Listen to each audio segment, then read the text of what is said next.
Deep in the frozen wilderness of Russia's Ural Mountains, 9 young hikers vanished in 1959.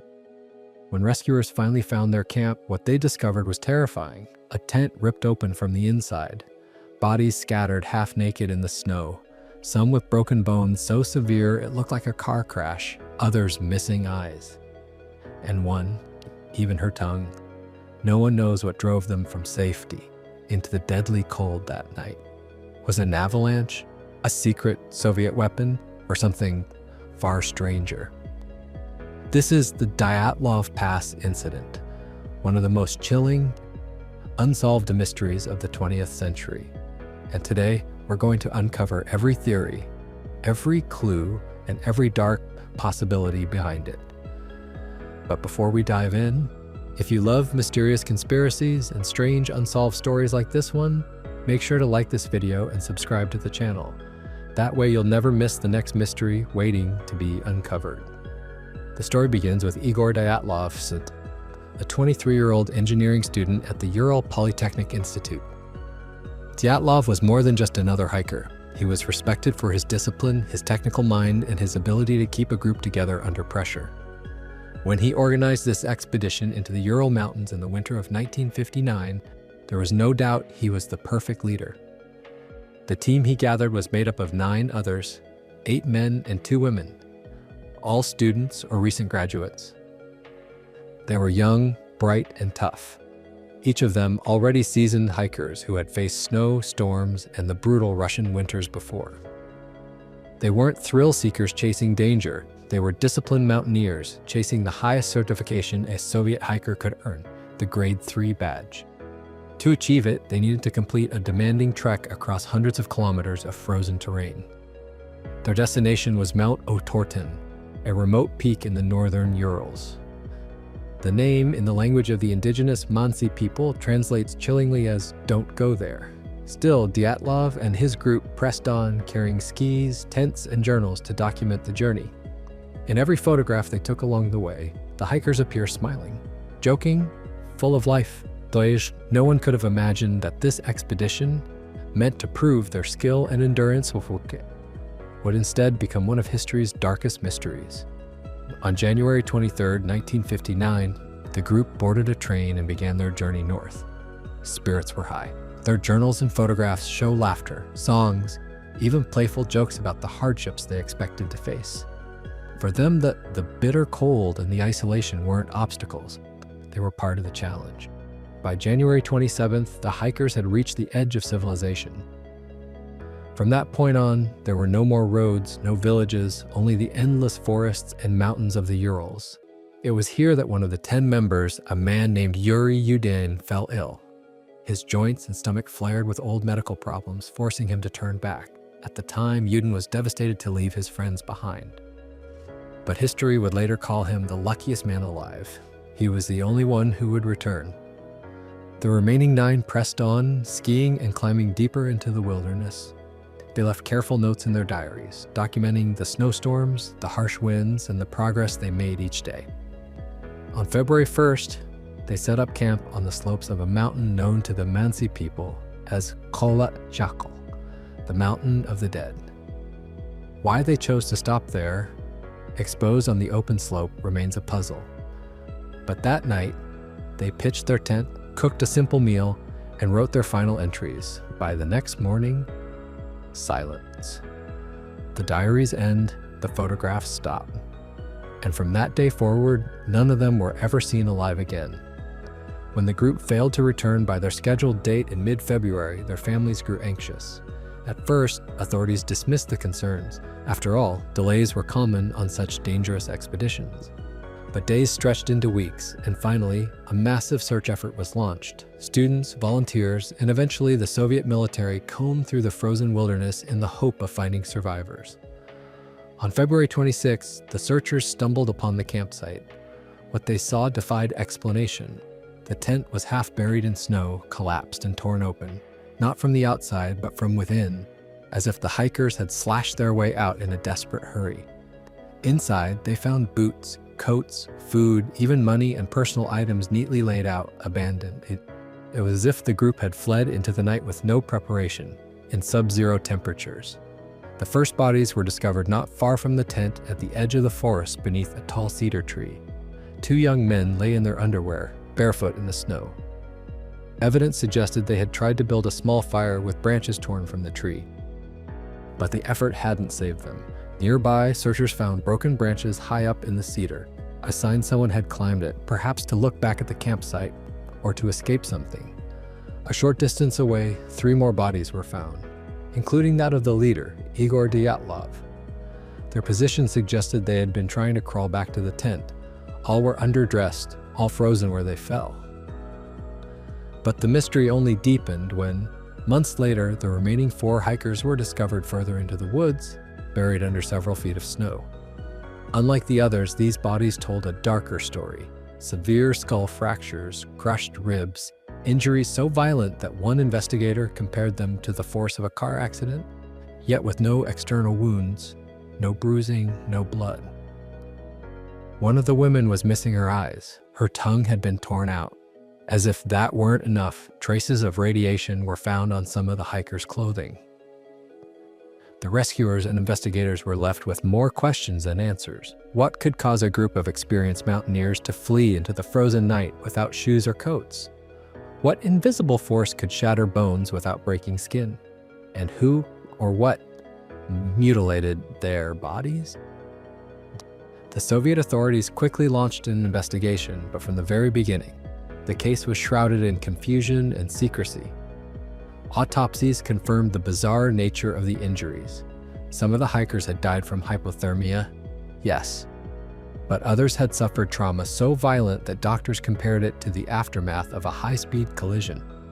And still, there were no signs of an avalanche, no evidence of an animal attack, and no footprints from anyone outside the group.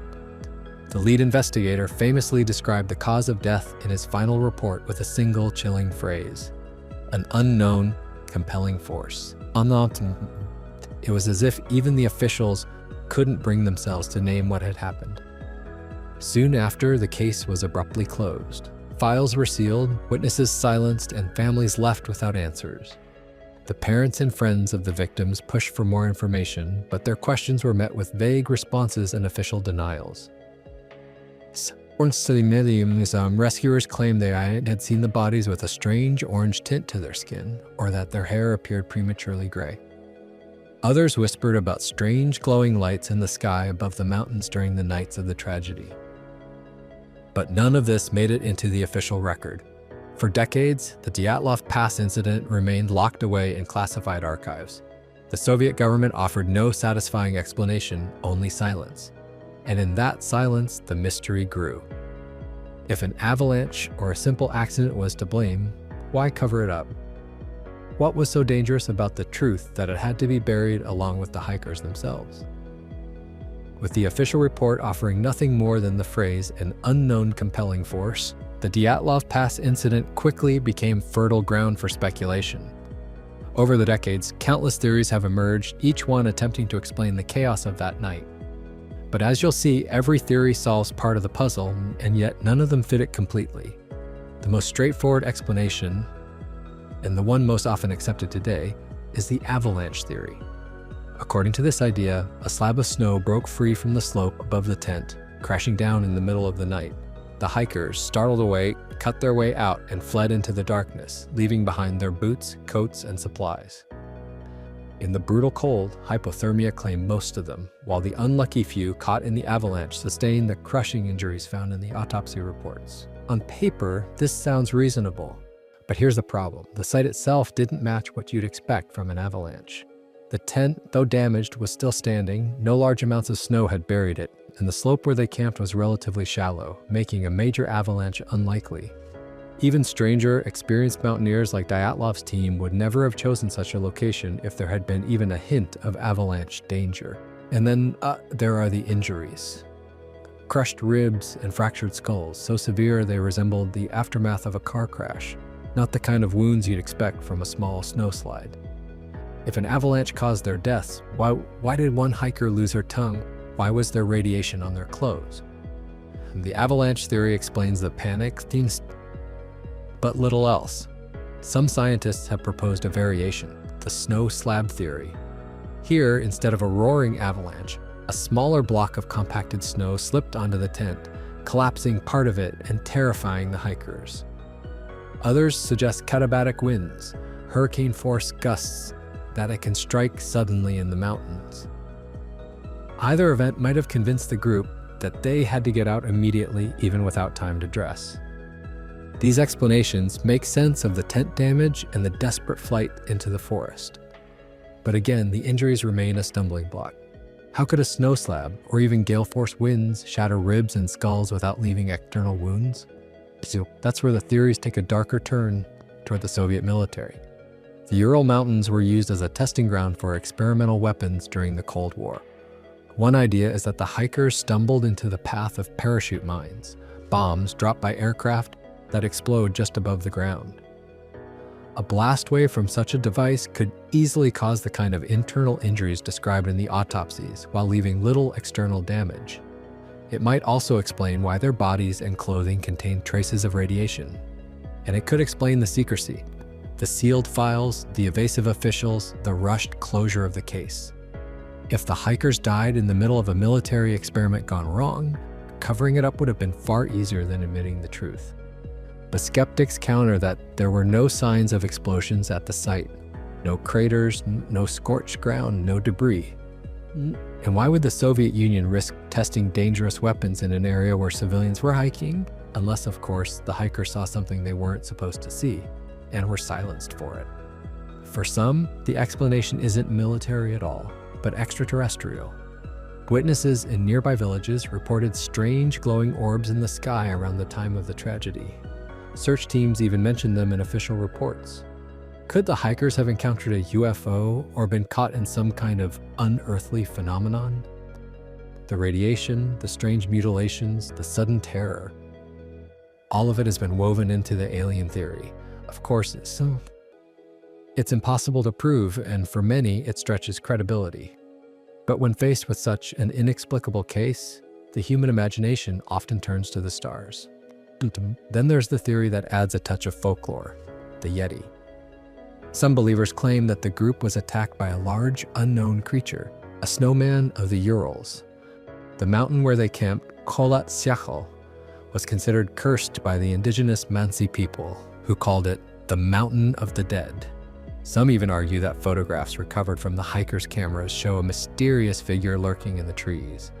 Could a beast have ripped out a tongue, gouged out eyes, and crushed bones with brute force? It sounds like a horror movie, and that's exactly why this theory thrives online. Yet without any tracks or physical evidence, most experts dismiss it as sensationalism. Other researchers suggest something even more sinister but entirely human, a KGB or spy operation. A few of the hikers had connections to the Soviet military. Some theories suggest they were carrying sensitive materials, perhaps radioactive samples, to deliver to another contact. And that something went wrong. Whether ambushed by Western agents or eliminated by their own government, the result would have been the same: violent injuries, classified files, and a truth buried under decades of silence. This theory accounts for the secrecy and the radiation. But it too leaves questions. Why leave the bodies at the site? Why not erase the evidence more completely? Unless the chaos of that night was not planned, but an accident spiraling out of control. Finally, we come to the simplest, most human explanations: panic, hypothermia, and internal conflict. Some argue that the hikers may have suffered hallucinations or paranoia from extreme cold. Hypothermia can cause paradoxical undressing, where victims tear off their clothes as their bodies shut down. Perhaps an argument or accident led to violence within the group. But again, the evidence resists this theory.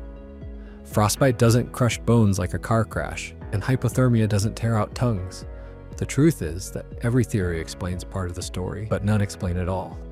An avalanche could force them from their tent, but not strip their flesh. Military weapons could crush their bones, but not account for the missing eyes. UFOs or creatures might inspire fear, but they leave no trace in the snow. More than 60 years later, the Dyatlov Pass Incident remains unsolved, as if the mountain itself refuses to give up its secret. For decades, the Dyatlov Pass Incident was frozen in time, locked away in classified Soviet archives. But in 2019, 60 years after the tragedy, Russian authorities finally reopened the case. Investigators revisited the site, studied old photographs, and even ran new computer simulations of the mountain's snow patterns. In 2020, their conclusion was announced. The hikers had died in an avalanche, or more specifically, a slab of snow that collapsed onto their tent in the night. The report echoed the simplest explanation, insisting that panic and exposure were enough to account for the deaths. But many were unconvinced. Critics pointed out that the official report ignored the most puzzling evidence: the missing eyes and tongue, the radiation, the internal injuries with no external wounds. Families of the victims openly dismissed the avalanche conclusion as a convenient answer designed to silence further questions. To them, it felt like the same story all over again, a mystery swept under the snow. Even modern scientific studies haven't settled the debate. In 2021, researchers from Switzerland published a paper suggesting that unusual snow conditions and small-scale avalanches could, in fact, explain the panic and some of the injuries. They even referenced animation technology from Disney's film Frozen to simulate the way snow slabs move. It was a bold attempt to put science where conspiracy once reigned. But despite these efforts, doubts remain. No simulation can explain the radiation. No avalanche theory accounts for the missing tongue. And so, after 60 years of investigation, re-investigation, and endless speculation, the Dyatlov Pass Incident remains exactly what it has always been: a mystery. More than 60 years have passed since that freezing night on the slopes of Kholat Syakhl, and still no one can say with certainty what happened to Igor Dyatlov and his team. Avalanche, secret weapons, UFOs, or something we can't even imagine. Each theory explains part of the mystery, but none reveal the whole truth. Perhaps the mountain will never give up its secrets. Perhaps the 9 hikers took them to their graves in the snow, and maybe that's why the Dyatlov Pass incident continues to haunt us. Because the unknown is always more terrifying than the answer. It's the silence between the facts that keeps us awake at night. Thank you so much for watching. If you enjoyed diving into this mystery, don't forget to hit the like button. It really helps the channel grow. And remember, most of you who watch these videos aren't subscribed yet, so make sure to subscribe right now and join us for more conspiracies, mysteries, and stories the world still can't explain. Until next time, keep questioning and keep searching for the truth.